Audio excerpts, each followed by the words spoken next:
guys, how are you? Good to see Good. everyone. As everybody kind of gets in here, I hope everybody's doing great today. We actually had a level 1 kickoff today, which was exciting. Yet another one. Always amazing to see what we can do with new people. It's always inspiring to hear all of the stories of how people came to melt. It's so heartwarming.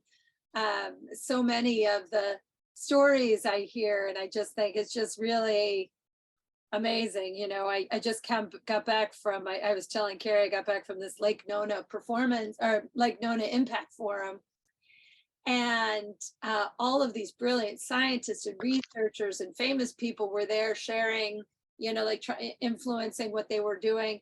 And I literally thought to myself, God, if ever I felt like I should just die now and get reincarnated and try to start over and do something really, really worthwhile and impactful, I'm never going to get it all before I'm 100. It's just, there's too much to know. I'll never get it all. And it's like, oh, just tremendous. I mean, what a tremendous and incredible. It was the first time where I've actually heard medical doctors really excited about the fact that the new technology and the new AI that is available now for doctors is, they're like, we really are ready to shift from a symptom-based medical care system to being preventative and also early detection, so that people never have to have these surgeries, because they can catch things like breast cancer or colon cancer or prostate cancer at such an early age now with this new technology, that we just need to put more money into it. And it's like, it'll just never happen because doctors just don't want to learn new things. But I'm like, well, I'm hopeful anyway. But anyway, so we started off, just to kind of share a little bit, we had level 1, we had a kickoff call today. We are keeping registration open an extra week because I was able to present Melt at the Lake Nona Performance Club, which is in the Chopra Center, and 20 of their instructors came, and a lot of them want to take the course, but we had to like get an email out to them and everything, which happened yesterday. So we're going to just hold it open entirely for a week. So if you think you've got anybody, they still have like a slight bit of time if somebody else wants to come in. I told you guys the last time we were on the call, we're finally, I'm so excited with Melt on Demand, bringing Melt instructors and highlighting Melt instructors on the platform, which means I get to do interviews with those that are going to be on MOD. We get social media, email campaigns, and everything else.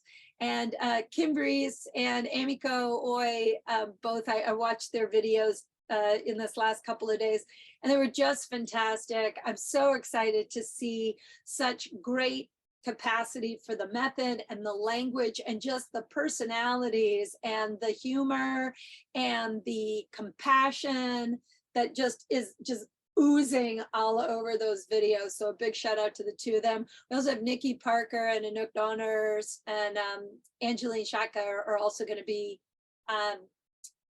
in this next month in April. They'll come out. Right now we're doing a collection with Dr. Maggie Yu, if you haven't checked that out, about hormone balance. And so that also talks a little bit about autoimmune issues. And we'll also be doing a autoimmune collection probably in the summertime, because I'd like to see if we can carry the 38 instructors who auditioned for us into the mix. So that kind of brings us pretty much through August. So it'll be really exciting. We also have a level 1 Refine with Carrie. I'm gonna have Carrie put this in the notes section.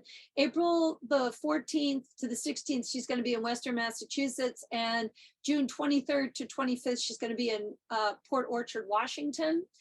And I mean, I think it goes without saying, Carrie, you get amazing feedback. I mean, the Refine is great because for those of you, especially who took the online trainings, and those of you who have been in a group environment, you know how powerful it is to actually be in a room, getting hands on you, the energy that you share. It it really takes a lot of the stuff in your data bank in your brain and kind of moves it around in different, you know, hemispheres of your brain for a little bit of long-term memory shifting. So I think it's really powerful. And so if you have time to take one of Carrie's refines, hopefully you will. And then hopefully by next year, we'll have enough people in the level 5 curriculum.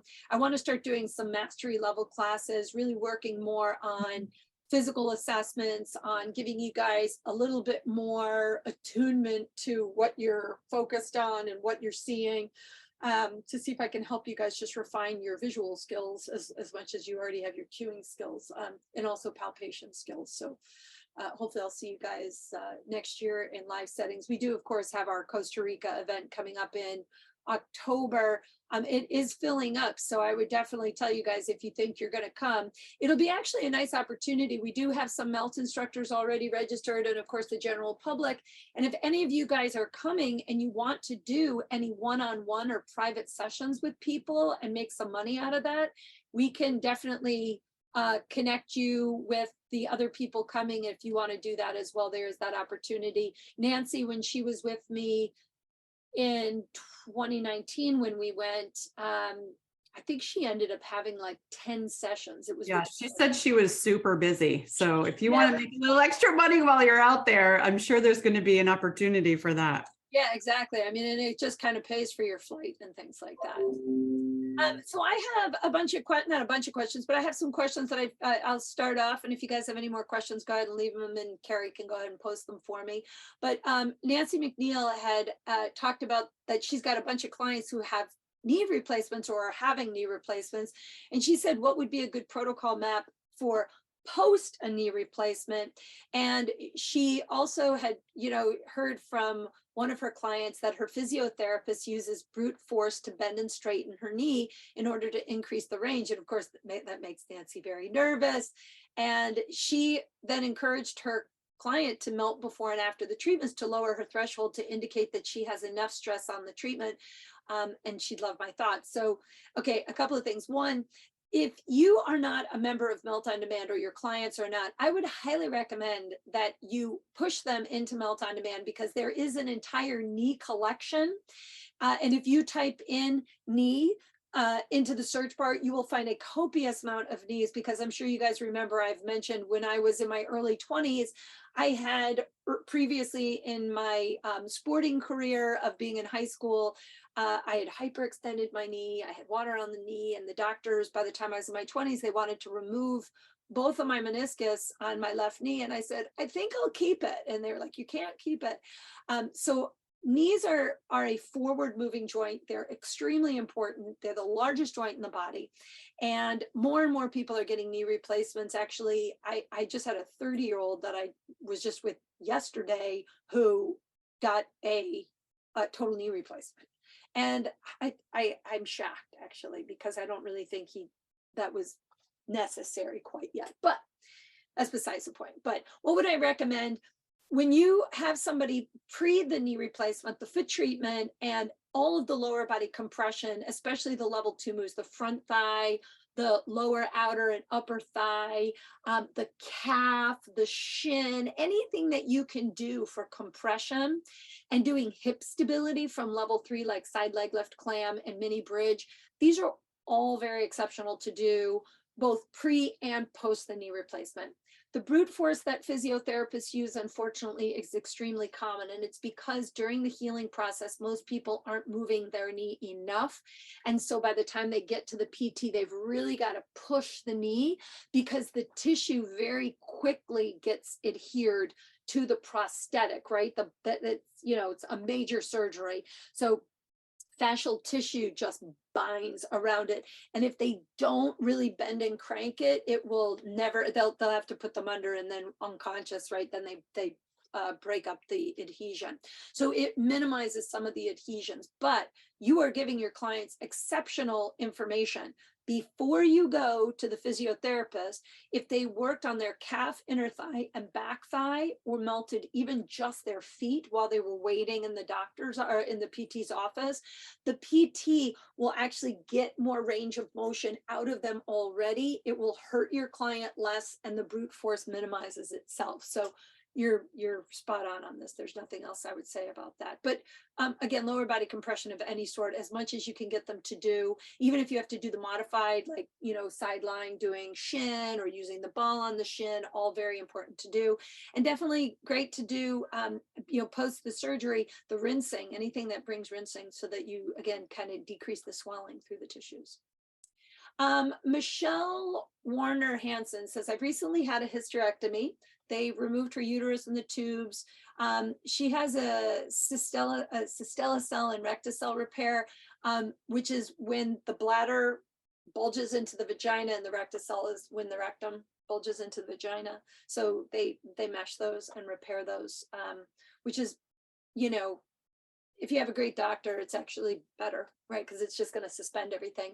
She says she's been melting her hands and feet, but what would I recommend for the next steps? If that were me, I would be doing the 3D breath breakdown, the 3D breath. I do the rebalance sequence.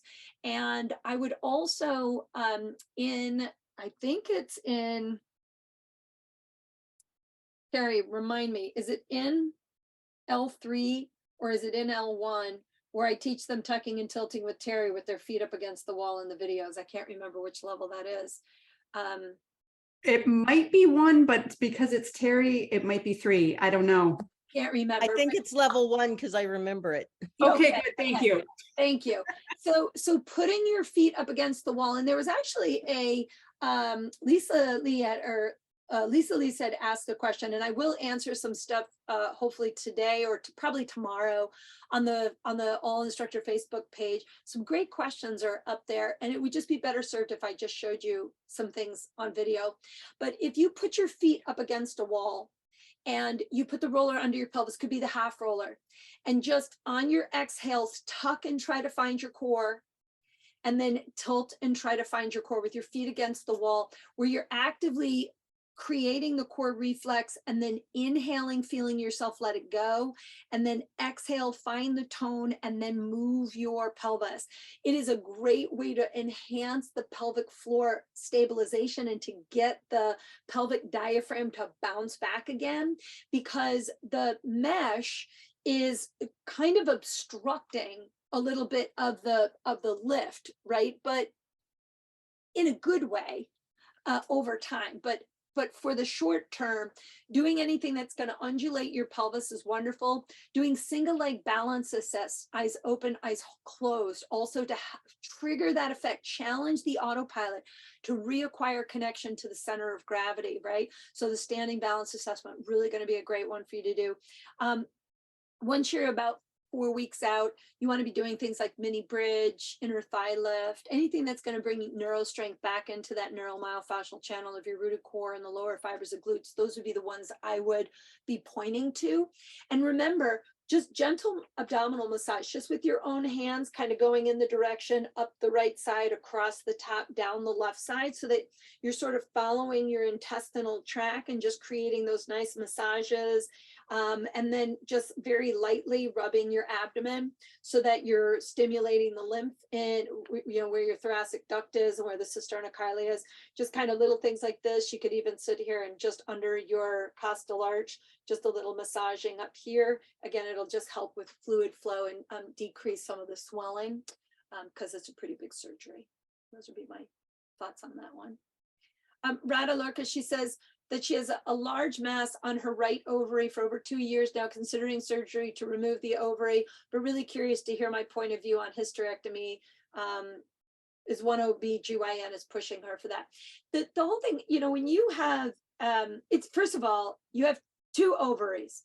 Getting rid of one is not the worst thing because your body is still going to be producing estrogen anyway, right? So it's saving one if they, you know, if it's only on one ovary is not the end of the world. And actually, depending upon the size of a mass, it can really begin, it depends on which side also, you know, it can obstruct your large intestine. Oftentimes it can also, you know, I don't want to get technical, but the valves of your organs can get really obstructed by those large masses. So, you know, if you've got something that's, you know, like a tennis ball, or some people even have a grapefruit, to be honest with you, you'd be better getting rid of it. Your body will function better without that, because that pressure also, you have to remember that your kidneys ride the rail of psoas, and so the ureters are there, and then deep to that you've got your ovaries. And so if you have a large mass, it can also begin to obstruct your gait pattern, the movement of the ureters. It can cause an increased chance of bladder infections and UTI issues. So it really, I guess, just depends upon what kind of symptoms you're dealing with. I mean, if you don't have symptoms, you can wait, but, you know, again, you're having one ovary is plenty. You'll still be okay. You're going to be fine. That would be my 2 cents on that. But clearly get a different doctor's opinion, you know, talk to a couple of different OBGYNs and see what they say. Julie Galvin, you had a really interesting question. She said she's recently learned about Aquaporins from a YouTube about hydration. And maybe Carrie, if you want, give them, spell that word for them. And I would just recommend any of you guys, you just like go on YouTube, you can look at it, or you can type that into Google. Yeah, you find all sorts of fun stuff on Aquaporins. But she asked, are these channels part of the connective tissue, and would melt impact Aquaporins and therefore increase hydration? No. Okay, so I would say sort of, but not really. So first of all, it's really, you're talking about extracellular matrix. So they're expressed in a lot of cell types. Aquaporins are a lot of different cell types, and they are involved in fluid transportation, like cell to cell communication and transportation. But you're talking about epithelia or endothelia, like in your kidneys, your lungs, the exocrine glands, even in your eyes and your gastrointestinal organs, you'll find them.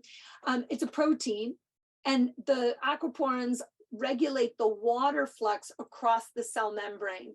So as they're crossing, they form, these proteins form channels, or kind of like pores in the membranes of those biological cells. And so it's mainly to facilitate transportation between cells, right? So it can improve membrane performance, but most of the research that I see on aquaporins is on the kidney. So the structures are in those collection ducts, and those are these like little series of very tiny tubes that reabsorb the water from the kidneys into the bloodstream. So we don't want too much water, but then again, not enough for cells, right? That would cause apoptosis. But remember, you know, you've got the extracellular matrix, and then you have inter and intracellular. So the space between the cells is where those aquaporins are forming, and then they transfer water to the molecules. Now, I mean, could melt help? I mean, maybe. I've never done any research on that specifically, but I would just say that all movement and touch, compression, tension, and then releasing would be valuable for cell-to-cell communication, because we know that when the extracellular matrix is not in a stable state, or you have a lot of toxicity into the tissues from the food you eat, you know, that's going to decrease the reabsorption. And I even showed you guys, like, there was a friend of mine at Stanford who gave me that image of a cell. And when cells, when they take chemicals and they put it into the petri dish, the nucleus informs the mitochondria to create an excitation to the cell membrane. The cell membrane puffs itself out and makes like a black ring, so that no fluid can come into the cell. But if cell that doesn't absorb fluid dies, right? And so we want the cell absorption. So I think, you know, again, indirectly, melt may help with that conduit and that conduction, but I don't have any scientific evidence on melt doing that specifically. But I don't know. I mean, maybe that's a research paper someday. I don't know. She also asked, she says, so 2 of you guys were talking about the Canadian cost of the rollers. And listen, I have brought this up to Brian. I just don't know how else to make this better, but we're talking a little bit about, is there a way maybe for us to work out something with you guys with like a large bulk order? I mean, we tried with the UK group to have a UK warehouse, but we really don't have enough sales, and probably that won't last very long, unfortunately. We try, right? But we're just such a small company. I think, you know, Julie, her question, it's not even a question, she has a statement that the biggest block she has with new students is buying a melt roller. They can deal with buying the balls, but oftentimes they'll only get the large soft ball, but that's you telling them, you know, that they can buy just the large soft ball. But she needs some ideas on how to approach this in a different way. One of the things I would just tell you guys, more than anything, is what is the value of the roller? And to me, I look at the roller as like, look, for what you would spend getting one massage or your, you know, gel on your hands and feet one time, okay, is the cost of a freaking roller. And you have it for life, all right? It's once and you never have to buy it again. So here's the thing about psychology and people, is that when it comes to self-care, they actually don't want to buy it because they really don't want to do anything at home on their own. And I see the heads nodding, right? I actually had a friend of mine say to me, oh, you know, like I did the hand treatment once and it just made my wrist worse. It's just, those things aren't for me. And I was like, do you want to maybe see if you weren't doing it correct? No, it's just not for me. It's just, she just doesn't want to assume responsibility or accountability. She doesn't want to do self-care. And unfortunately, that's a real thing.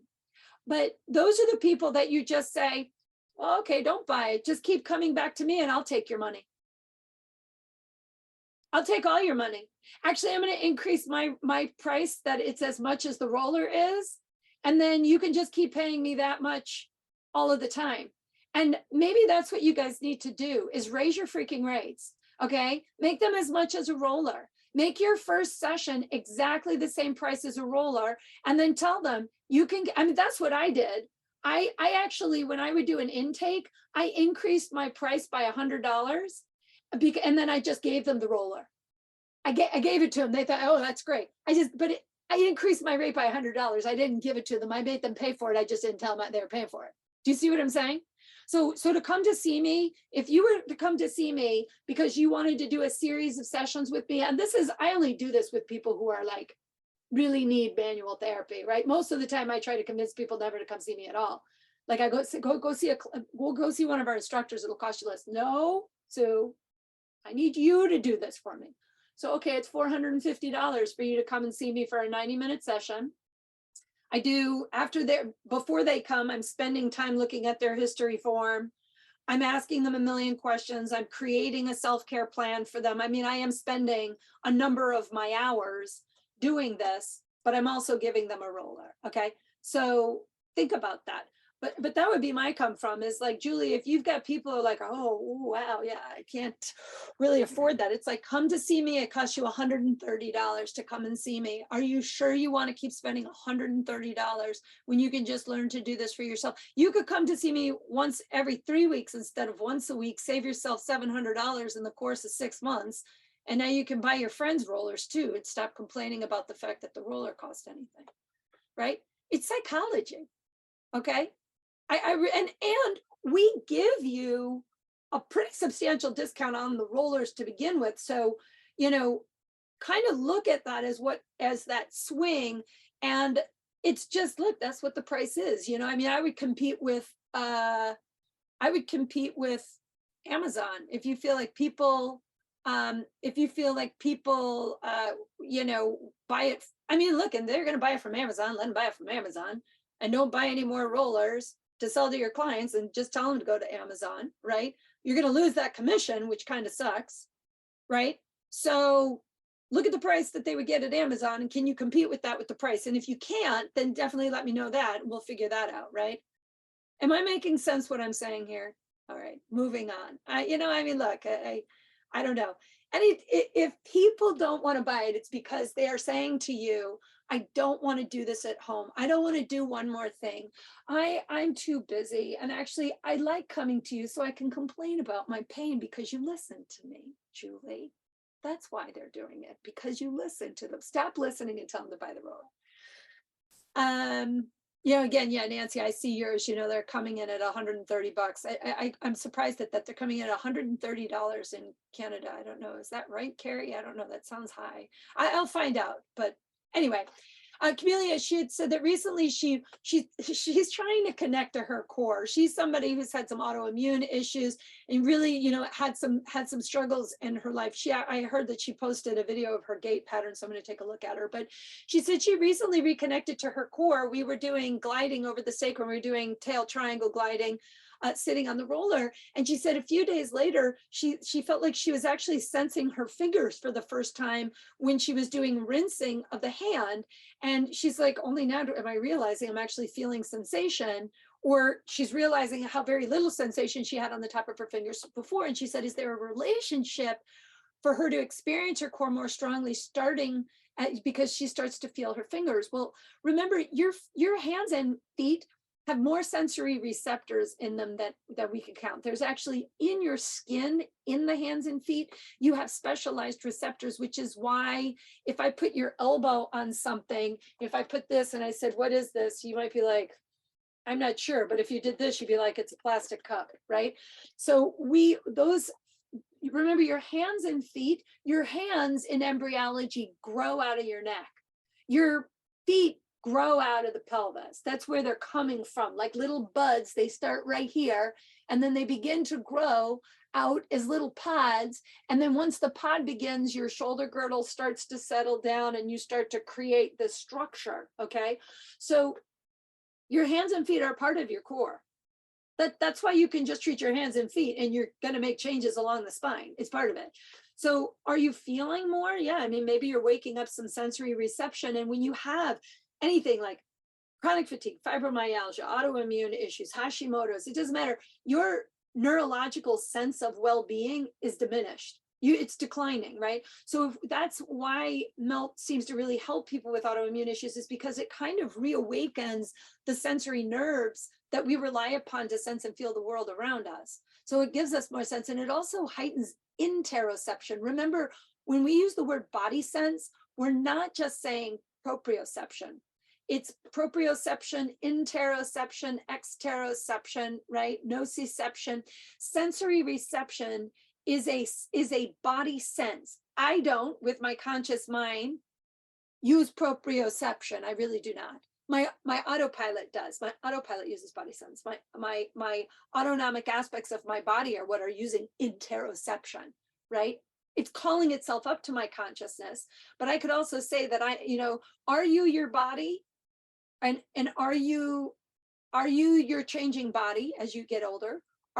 Are you aware of your changing body, right? Are you the observer of your changing body, or are you your changing body? Think about that for a half a minute, okay? Because that's powerful, right? Because if I can separate myself for just a half a second and be the observer of myself observing something, then everything is just an experience of an observer, right? So I just think that these kind of concepts of sensory reception, we're heightening our sense of feeling beyond my consciousness. I'm doing it somewhere through my form to then inform me on what's going on in my body. So it's secondary, right? So it's not me that's thinking about it. It's my body that does it. Emma Grace asked the question. She says, I'm curious about fibrosis and adhesions that can form in connective tissue. When we shear, in addition to creating local fluid exchanges, there are potential of de-adhering layers of connective tissue. Of course. Yeah, that's the whole point, is that when you have a scar, I actually did a great talk with Liz Cook on scars. Some of you guys may have attended it. I think I probably still have that slide presentation. Maybe I'll do an audio over it and I'll share it with you guys. I feel like I already did, but I'll find that. But okay, so fascia is a biotensegrity system. You guys know this, right? And it's the only system in the entire body that possesses polyhedrons, polyhedric shapes. It's a fractal system.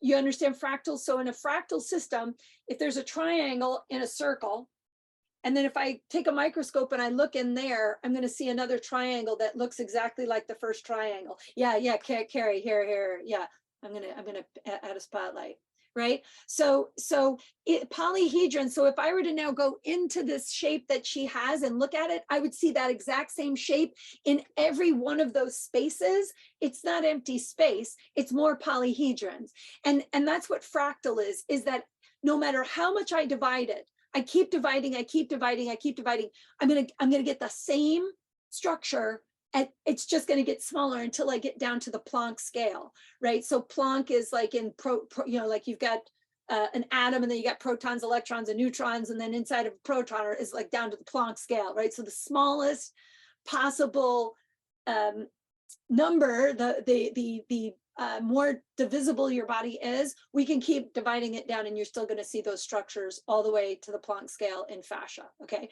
But in a scar, thank you. In a scar, fascia organizes itself. Oh yeah, that's a good one, Carrie. Sorry, that's a good kind of a C, right? So the fascial tissues, and they're not just adhering this way, they're adhering this way. They interweave themselves, and where there isn't fluid in space, if you collapse the space, now you have mass, you have structure.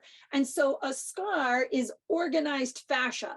We don't like organized fascia, we like disorganization. So if you, let's say I had a scar right here on my skin, I'd want to take that scar and I would want to roll it. And I would go far away from it and I would roll over it. And then I would roll this way. And then I would roll this way, right? Do you see what I'm saying? So you want to pull it away.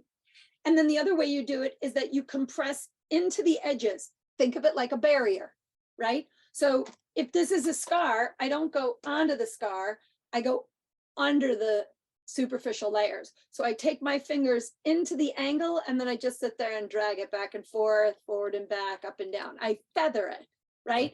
And what you're doing is you're pulling fluids every time you draw a drag or shear. You could twist it, crimp it, pin it, pull it, drag it, whatever. When you let it go, that's creating piezoelectricity. And so collagen acts like a superconductor. And so all of a sudden there's a fluid adaptation that starts to occur in the tissue and it decreases the bind. So I've had people, like, I'll give you a obvious example, right? I've worked with women who have cesareans like 20 years ago, and then have severe back pain. And they've been complaining about back pain forever, but they finally go to a doctor. Doctor's like, oh, you have a bulging disc, let's remove that. It's like, hold up, hang on a minute. A lot of us have got bulging discs and they're not causing back pain, by the way, okay? But I would palpate onto the top, put my hand onto the back of their spine and drag the scar of their cesarean, and the backside of their tissue is now being dragged amongst it, because it's a cylinder of tissue. And so if you bind it in the front, it's going to drag on the back. So you mobilize the tissue around the scar, and then you get them to side bend and mobilize it, and you side bend and mobilize it. They stand up, they're like, I think my back feels better. So you can adapt tissue long after scars are there. And here's my biggest tip is, I don't care how old your scar is. It's almost like it's like the corner of a wall. It's always going to collect a little dust. It's always going to be like a magnet. So always touch it, always rub it, give it a little twist, give it a little pull, just so that it doesn't get too sticky, because it does adapt the tissue. And in some cases, you know, you've got permanent damage. I've had people who have got scars, you know, and they also don't have a foot, right? So I can't make that foot grow back. So that scarring is valuable. Yeah, scars are valuable. They're wonderful. I'll see if Carrie, you remind me about that. I can pull up that that slide presentation, and it's in Florida. I'm in New York right now, but when I go back, I can post that for you guys next week. Let's see. Joanne Crawford, you have a client who's a performer in Cirque du Soleil, and his background is as a dancer and a gymnast, always working through his turnout and stretching. Started him on melt to try to get him to stretch less. He regularly melts his hands and feet and uses the roller. When we do the body assess and reassess, his legs are always way turned out, more east-west than in a V. He was diagnosed with hip dysplasia over a year ago. I'm not surprised. We finally got him back to a healthy, functional performance place, though he can manage a parallel leg. A medial rotation just doesn't happen. This last couple of weeks, we've had lots of success with lower body length and low back release sequencing, giving him a sense of freedom in his movement. But he was saying that no matter what we do, Pilates or melt, he never feels like his legs do anything but rotate out. Can this change because of hip dysplasia, constant lifetime of turning out, or is that always the way it will be? Okay. When you are a ballerina or a dancer from very young on out, you've actually trained the tissue, and the femoral heads are probably quite forward and north. It's unfortunate, but the turnout is sort of their body design, right? Now, can you minimize it? Yes, but that's neuro strength. There's really nothing of melt that's really going to return a dancer's legs. That's pretty severe, right? And they've been trained that way, right? And some of that is actually coming from their lower leg. It's not coming from his hip, by the way. If you look at his tibial torsion, the tibia is often quite rotated, okay? So what would I do? I would be like doing level 3, 4, and 5 neuro strength, and definitely up into the level 5, like the side hip hero and the hover and lunge. I would be doing even having him stand on a hardwood floor with towels under his legs and try to get him to internally rotate his legs without bending his knees, and then coming back to neutral, and just doing some internal rotation and then back with a little bit of resistance, just with a towel on a hardwood floor. Also a great way to retrain internal medial rotation. What was the other one that popped into my head? It's already gone. Medial rotation. What's the other one? Oh, hip to heel press. Before you get into it, in some of the classes, we had a couple of people who were in the last level 1 said, they're dancers. I don't need to do this because I'm already so flexible in the back of my body. Okay. So I had them say, let me see you dorsiflex your ankle. And they can't get to 0. Right? Their foot is here because they're always in plantar flexion. So you got to get them stronger in tibialis anterior because they're so weak that it will also contribute to a spiral taking over and creating external rotation, because your tibialis anterior is part of the spiral line, right? And so if it's elongated and weak, he's going to spin out, not in. Okay? So think about that. In shin strength, you could also, you want to do shin strength? I'll give you a really stupid one.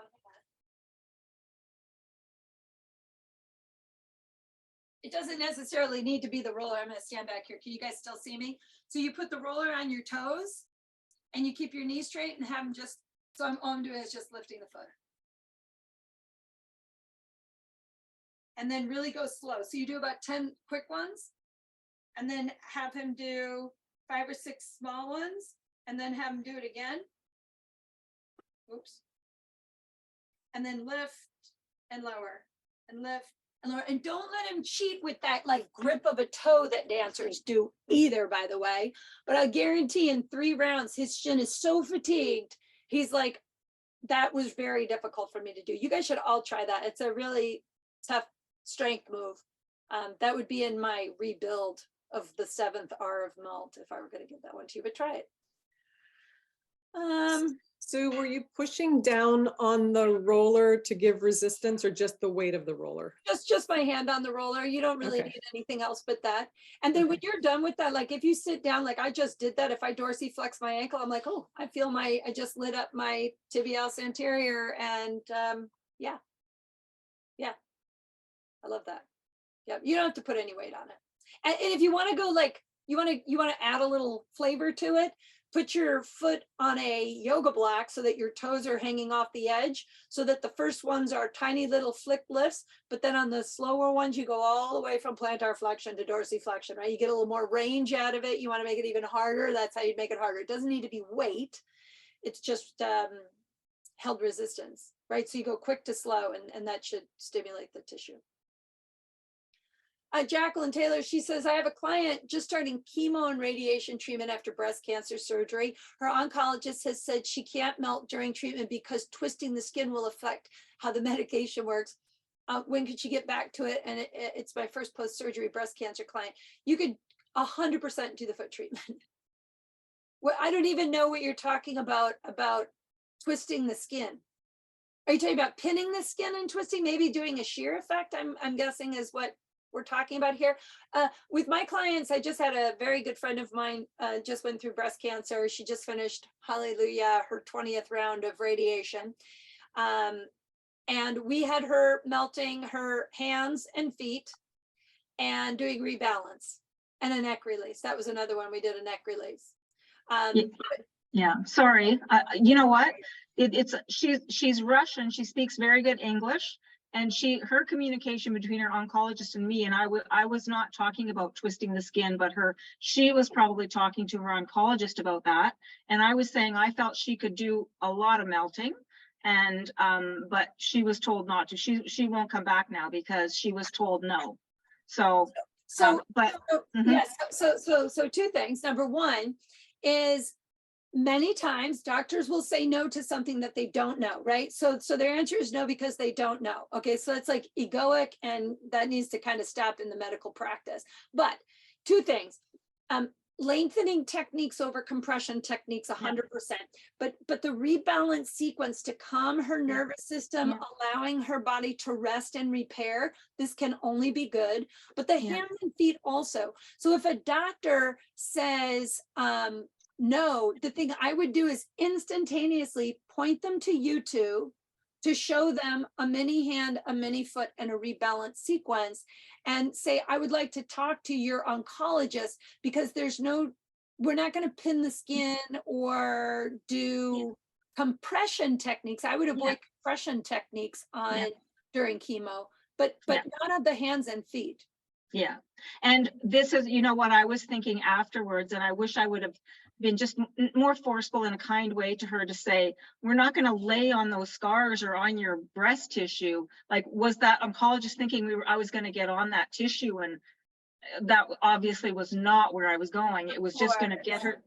So it's my, whatever the word is, timidness in not wanting to direct fear into her, that I just let her make her choice. But I just wanted to reestablish that I was going to do rebalance, hand and foot. I was just going to keep her beautiful and calm so she could go through her treatments, because she's off work anyways, and she's highly motivated to keep moving.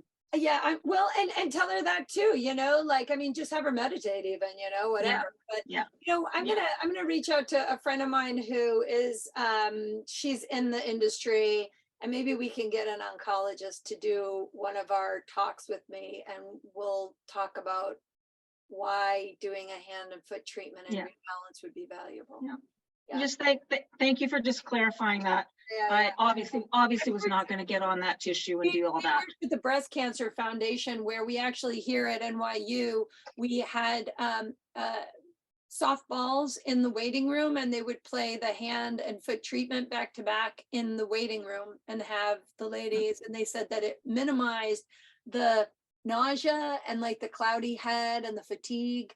And so, I mean, if we had it in a hospital, it can't be all bad, right? Yeah. Ainsley says, she says, a client of mine was just diagnosed with a meniscal root tear, advised by the physician not to do anything until she's in so much pain that she'll need a knee replacement. Okay.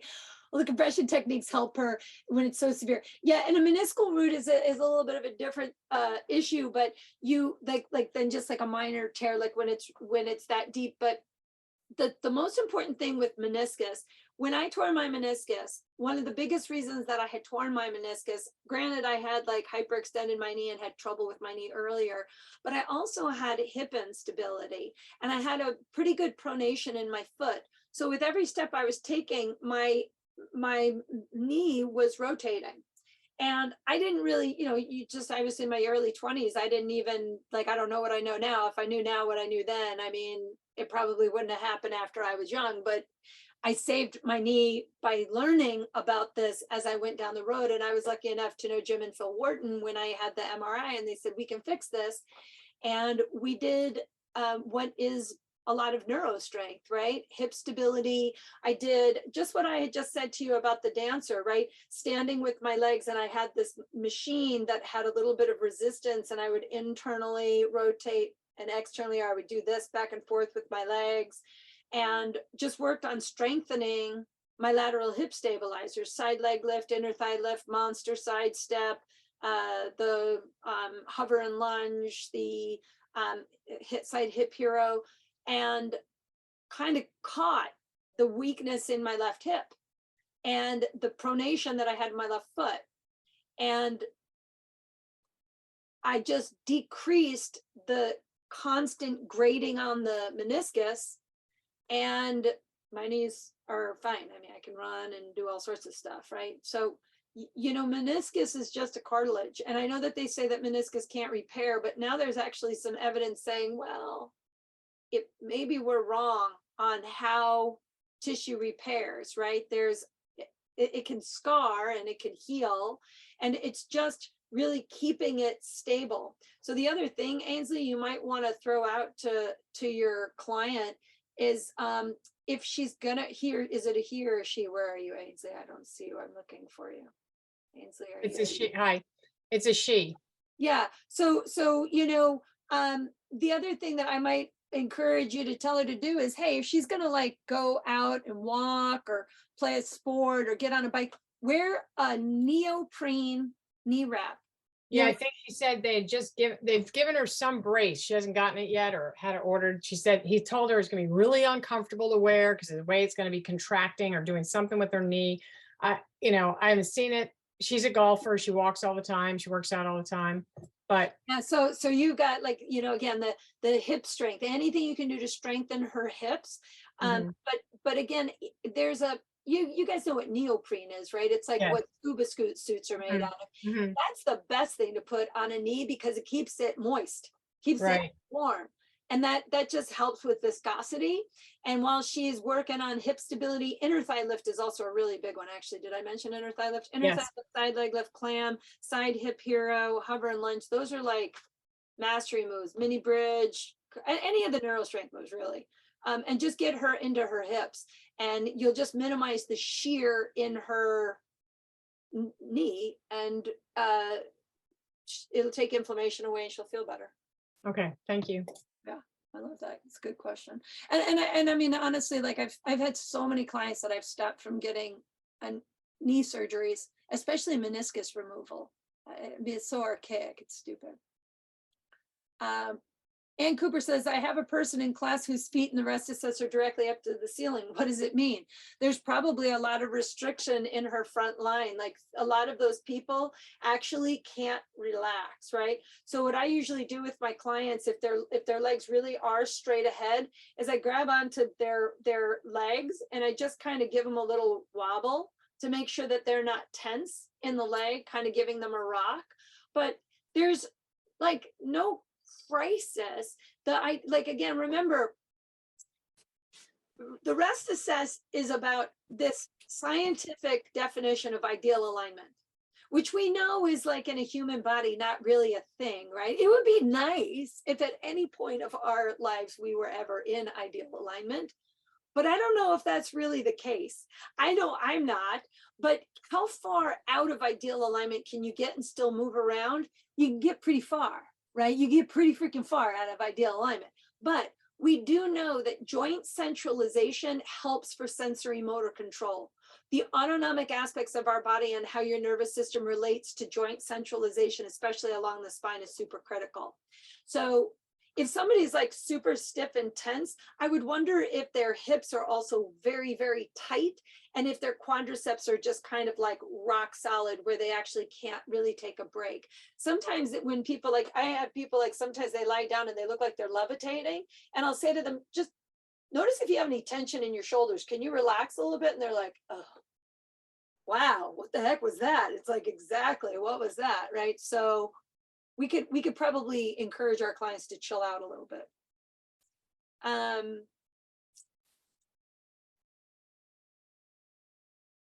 Rebecca, you have a client that has Prinzmetals, or I don't know, variant angina. How can Mel help her? You know, again, this is indirectly, but anything that's going to help for just natural blood flow and mobility is good. So Okay. there's nothing really direct that would help her. Maybe the rebalance sequence of all of the things for that is, Okay. maybe, you know what I mean? Yeah, because she's still having a lot of pain. They're trying to get the medicine down right. So she'll cancel a session because she's just in excruciating pain. Tell her those are the days when somebody says that they have to cancel an appointment. Tell them to do a Zoom with you, and let's at the very least do a foot treatment together. Okay. Let's have you not do nothing. Let's do a foot treatment, right? Okay. Get her to be grounded, because the thing about those sorts of issues, especially when they're having trouble, is that the doctors scare the shit out of people.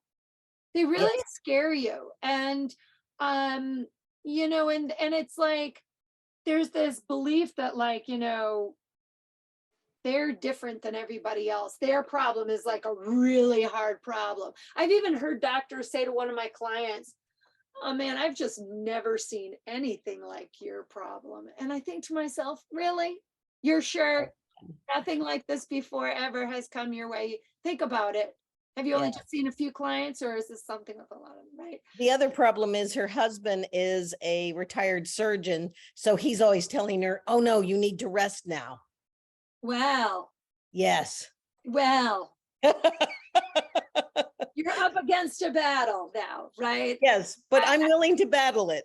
Yeah, and that's it. Just say, all right, honey, come on, get on the phone with me. Let's do a hand treat. Let's do a foot treatment. You can sit down. This is just about calming. We want your nerve. I want you to feel better, right? Yes. I can help Yes. you to feel better, and let's at least do this together. And remember what I said earlier in the session today, right? What did I say? A lot of people really don't want to do. Well, no, she's very proactive.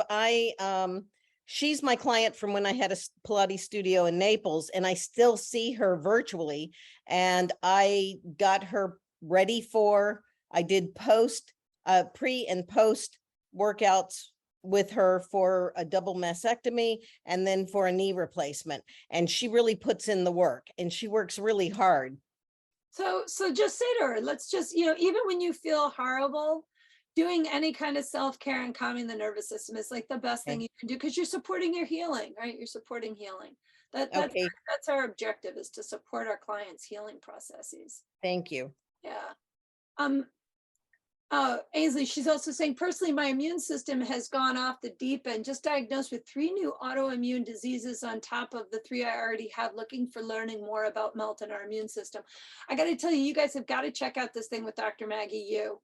You know, something that we really don't talk enough about, and it happens to a lot of women as we get through menopause, postmenopausal symptoms, all of a sudden it's like more and more issues. You've got to get your blood sugar balanced. And I actually just bought this product called the Lumen, and I also have one of these, the Aura Ring.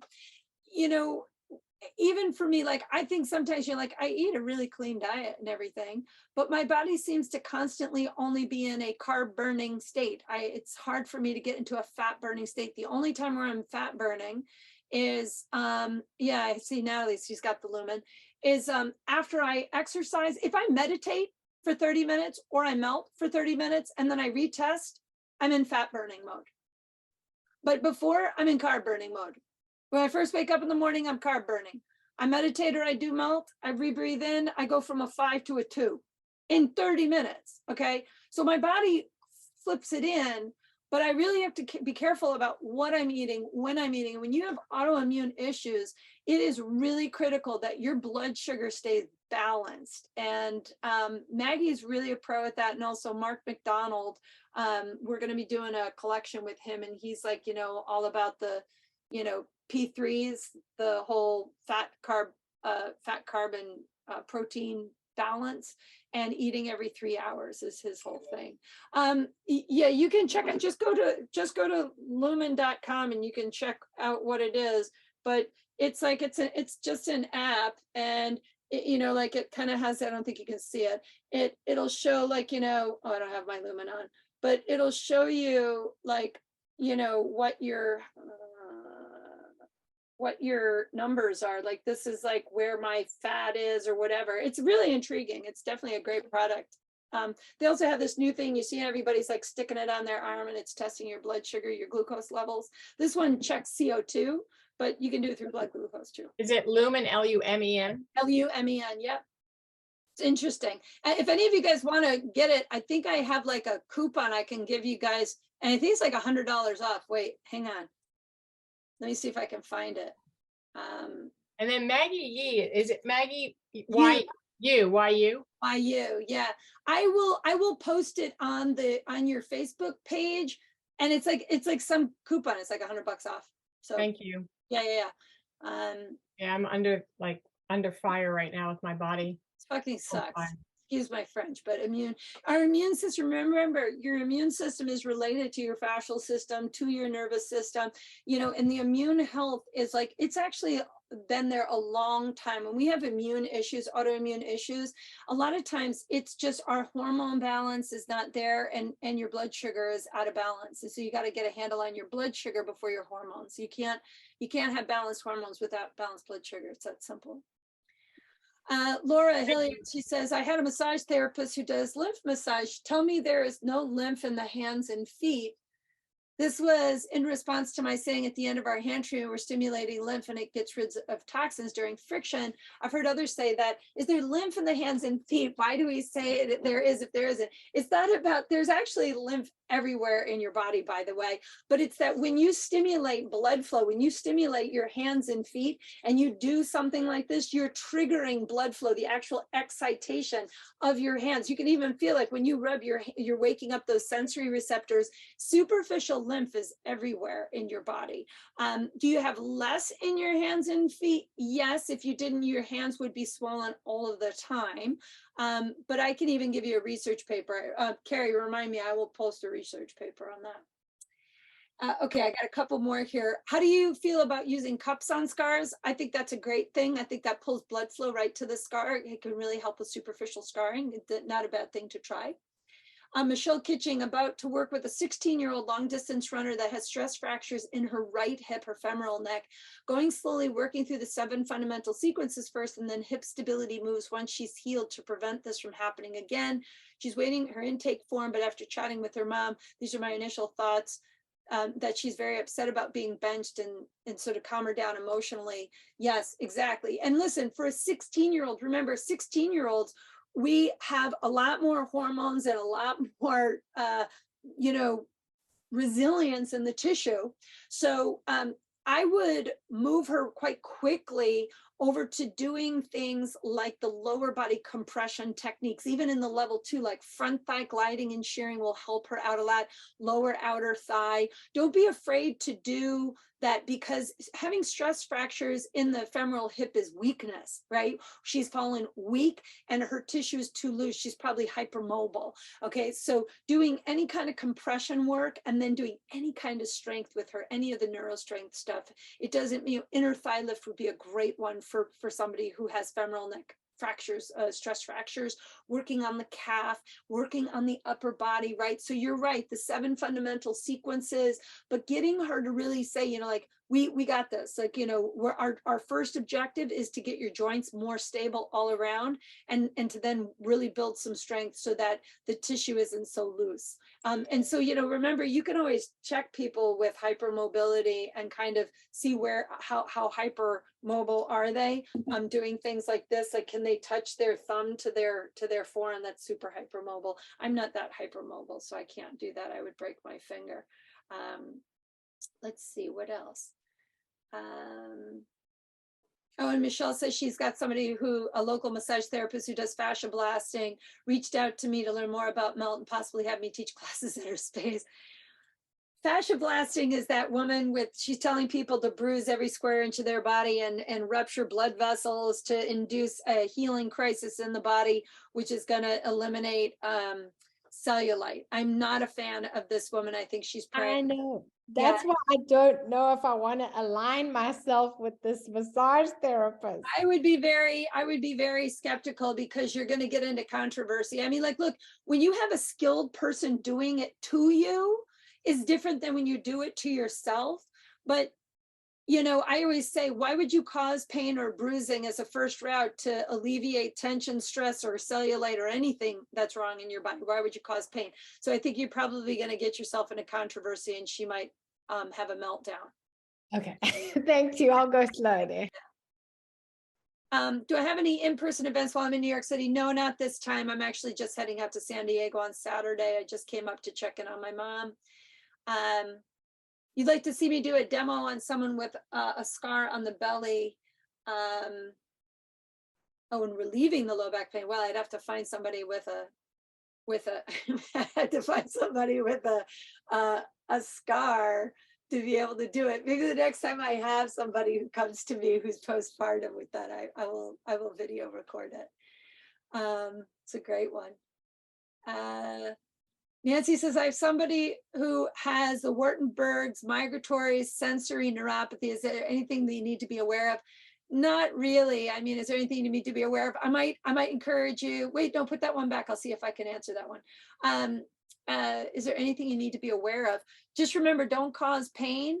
If you're doing the foot treatment, you're going to have them sit down, but I would always have them do things like calf gliding and shearing and see what they feel in large belly regions of their body before I even go to their hands and feet. And then Patty Molaville, she says she has a 50-year-old client with rheumatoid arthritis and scoliosis. We're doing hand and foot. She'll be introducing the rebalance on the half roller, looked in the melt book and MOD, any additional advice or moves that would be good for her. Actually, Patty, on Melt on Demand, I have a Melt for Scoliosis collection. I would take a look at those. And just remember, with rheumatoid arthritis, it's really about the progression of it. How bad is it? How inflamed are they? What medications are they on? And just remember, slow and less is more. Get in and get out with RA, right? So we don't want to do too much compression. You're better off doing more lengthening techniques with rheumatoid arthritis when you first begin, and doing small areas of their body, like, again, working on their calves, working on their inner thigh, right? You know, like, start in regions where you think that they could tolerate the compression, but I would look at the Melt for Scoliosis collection. That's definitely something to take a look at. Okay, so we are at the end of our time and I must go ahead. I'm going to head back over to my mom's and make her dinner tonight. So if you have any other questions, I'll have Carrie send those to me and I'll try to post those, because I'm going to probably tomorrow answer some questions for you all on your All Instructor Melt page. There were just some really great questions that I think are better if I just answered them verbally. So hopefully that will help you. As always, thank you guys so much for being part of the Melt community. I love you guys. Sip water frequently, eat water-filled foods. And now that I have your attention, call somebody that you love and tell them you love them and put some of your positivity out into the world. You can unmute yourselves. I'll talk to you later. Happy melting. Thank you. Bye-bye. Thank you. Thanks. Bye, everybody. Hi, guys. How is your mom doing? She's doing all right. She actually had a melanoma removed and she's rocking it. Great. I've been praying for her. Yes, thank you. Thank you. I know that goes a long way. I appreciate that. Thanks. Thank you. Bye-bye. Thank you. Thank you.